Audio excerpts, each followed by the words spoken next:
In today's video, I'm going to teach you how to export your Miro board to a PDF effortlessly with this full 2025 guide. Whether you're preparing for a presentation or need to share your board with a wider audience, exporting your Miro board to a PDF can be incredibly useful. Let's walk through the process step by step, ensuring that you have a smooth experience. First, you'll want to head over to Miro.com. Open your preferred web browser and in the address bar type in the URL for Miro's website. Once you're there, you'll see the option to either sign in or create a new account if you haven't already done so. For our purposes, go ahead and sign in using your email address or your Google account. This flexibility makes it a breeze if you're using your Google ID and would like to skip inputting an email and password manually.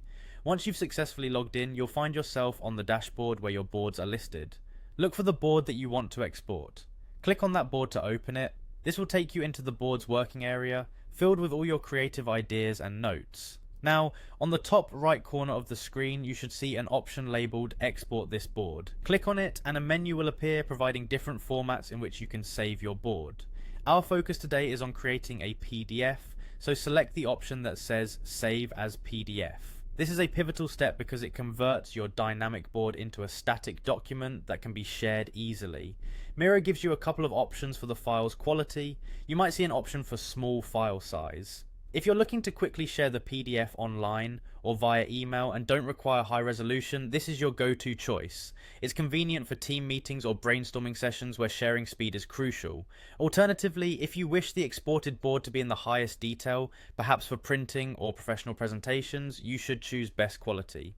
Keep in mind that this option might create a larger file size, which could take a longer time to download, but it will preserve the intricate details of your board. Once you've made your decision regarding the file size, the final step is to hit Export.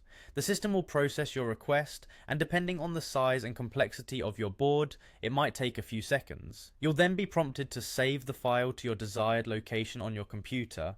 And that's it, you've successfully exported your Miro board to a PDF. Now you can share your ideas, designs and projects as a convenient document. Thanks for joining me today and happy sharing.